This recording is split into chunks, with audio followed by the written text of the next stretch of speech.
Here we are. Took a couple days off. It's really hard to keep up with all these edits. And the fact that I have a lot of clients right now. When I was trying to do the whole bodybuilding YouTuber thing, that was in 2024 in the fall. And I had like one or two clients at the time. And now I have 16. There are literally only 6 hours in a 13-hour work day. Sorry, I work 13 hours a day, Monday through Friday, and there are only 6 hours that I don't actually have to train clients, and that's the time where I eat and I get things done. Usually I'm writing diets or training plans for clients, so it's been really hard to find time to do these edits, but they're only 12, 15-minute videos, so I usually trim and clean them up while I'm doing cardio, and then I find time 15 or 20 minutes to record audio. This is my Monday back day from last week, so I got 5 videos I need to record audio for at this time and upload for you guys. And knocked out some barbell row. I'm slowly adding weight, so 320 pounds. Did 3 rest pause sets. That's 3 sets to failure with a minute rest. And then went on to my pull downs. So this is the same workout I was doing during prep. But I did switch the order of some things. I took the dumbbell row out today, and I just moved little things, nothing significant. So I definitely understand like the top pros that I used to watch. They say how they do the same workouts all the time. It never really changed. Mine don't really change either. I know what exercises I really like. I know how to make them work for me. I know how to engage the muscles to make sure I feel them the best. And it's not really necessary for me to add any new exercises because there really is no special exercise. It's the ones that you enjoy the most and the ones that work the best for you. So doing some barbell rows. Some people really hate those. I love them. I think they look cool. I think they're fun. And when things look cool and they're fun for you, you're going to do them repeatedly. So lately, my routine's been getting up at 4 a.m., getting to the gym by 5 a.m., all prepared with my food. I do an hour of training or hour of cardio. Then I do 2 hours of training clients. I bounce out of the gym for about an hour where I go make my breakfast and some more meals for the day. And I come back fully loaded with my meals 2 through 6. I work out. This is when I'm recording it. It's probably about 10 a.m. to 11:30 a.m. that I warm up and train. Then I spend the rest of my day from like 12 to 6 p.m. training clients. And then 6 to 7 p.m. is when I kind of get things finished off before I go home. Get home, shower off. I shower like 3, 4 times a day. So that's pretty fun. My skin gets dry. I should probably start moisturizing, but that's just more work I haven't really tried doing. But you see all those old men with like really dry skin. And it's like, maybe I should get on top of this moisturizing technique. So I hit a T-bar row, and then I hit this single arm hammer strength row, which kind of mimics the dumbbell row. I just wanted to try something that I haven't done in a little while, and it's this machine. My first bodybuilding coach that I trained with in person, I had a few online coaches before him. I remember when I trained with his group of bodybuilders, and they were all like grown-ass men. And they wouldn't lower the weight for me. They just made me lift it, and if I couldn't lift it, it sucked to suck. So they'd put 5 plates on this machine, and I was just expected to move it or get out of the way. And I would do my best to just try and move it. And now I can do it. Too bad he's not around to see it anymore these days, but it was pretty funny. I remember some of them saying their first workout with him, he wouldn't take the weight off the bar. So if you couldn't bench press 405, you just had to leave and come back and train in the future when you could bench press 405. But that's not the first time I've heard of stuff like that. I don't know if it's true, but I heard Jay Cutler wouldn't take the weights off for his training partners. They either lifted it or they had to take it off themselves, which is pretty hilarious. Right now I'm just chilling with my black coffee. I'll have my yogurt oatmeal bowl with blueberries and honey after this. And then that's my first meal. That's how I break my fast after cardio. And then I'll go eat some egg whites and potatoes. I figured out potatoes are like a superfood for me. They digest so fast. Like I can eat them and it's like I didn't eat at all, which is great. You want your stomach to feel light like that. The only downside is because it feels so light in my stomach, I'm always hungry when I eat potatoes. So if I'm really trying to bulk and I need to push the calories, I think potatoes are going to be a great trick for me. So I'm getting back into the deadlifts. I took 1 week off during prep from the deadlifts, and I've started to lower my reps. During prep, I was doing like 12 to 15 reps for sets. Now I'm doing more intensity, so I'm trying to go heavier and just do 2 sets to failure. First set with a heavy weight, I got 4 or 5 for 10, and then I dropped down by 20% and did 325. I think I did this for 15, so I'm not counting right now. I'm just kind of watching myself. I have no clue. Probably get 15. But basically, that's how I do drop sets usually. If I take a peak weight, I just take 20% off of it, and that's usually like a fair enough of a drop to get me usually 5 more reps and whatever the exercise is. It's pretty, I don't know, it's pretty linear in that regard from exercise to exercise.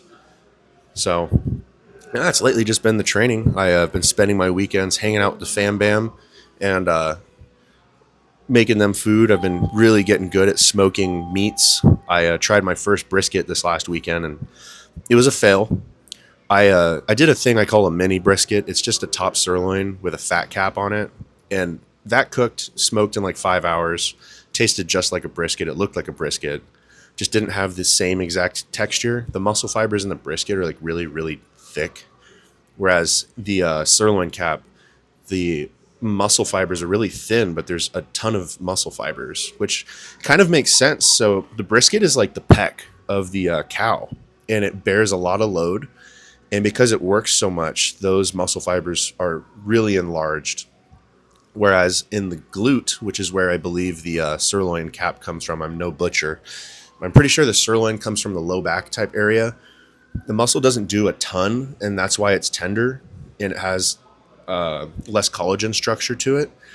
But it's a lot of muscle fibers, but they're not very enlarged. So when you're going to build muscle tissue, the first thing the cell is going to do when you stress it a lot and abuse it, after it's recovered, the cell is going to start swelling. It's going to hold more fluid. It's going to hold more carbs. It's going to hold more nutrients.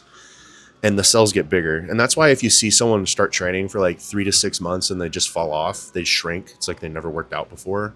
Whereas you see someone who's trained for decades, they just look like a softer version of themselves. They don't really shrink.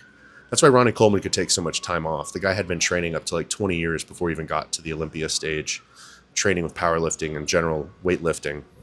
So he had, like you could imagine with the brisket, really big muscle fibers, and a lot of them.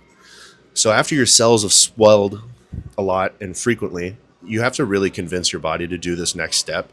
It's create satellite cells. What it does is it starts to divide the muscle cells and multiply the amount of muscle cells. So you make a denser muscle fiber in the muscle. You make more muscle fibers. So you want to enlarge the muscle cell, and then the muscle cell will divide if you give it enough time, effort, and food and rest. And then those extra muscle cells can also enlarge. And then you kind of just go through this step process. It's 1 step, 2 step, 1 step, 2 step. And over time, with enough diligence, effort, and consistency, you'll end up with big old muscles. Which, like, case in point, I can see how I've grown and developed over the years. I have videos my dad has sent me on Facebook and stuff of me training as a kid where, I got this little pencil arms and I'm curling the 20-pound dumbbells and straining, and I just look like a kid. And here I am, 20 years later, still training, and I look a whole lot different. But yeah, I've been adding arms in on the end of my back days. I was doing 2 arm days a week dedicated on Wednesday and Saturday, but I figured out that even though my back was recovered 2 days later on a Wednesday, training arms right after was just not a good idea. So it's just not giving the muscles used on the back days enough time to recover. So I lumped my biceps into my back day, and I lumped my triceps into my chest day with shoulders. And then Wednesday I take off. It's completely dedicated to recovery, which I think works the best because it allows me to recover from the first 2 days of the week so that for Thursday I'm nice and fresh for my leg day. I can push it really, really hard.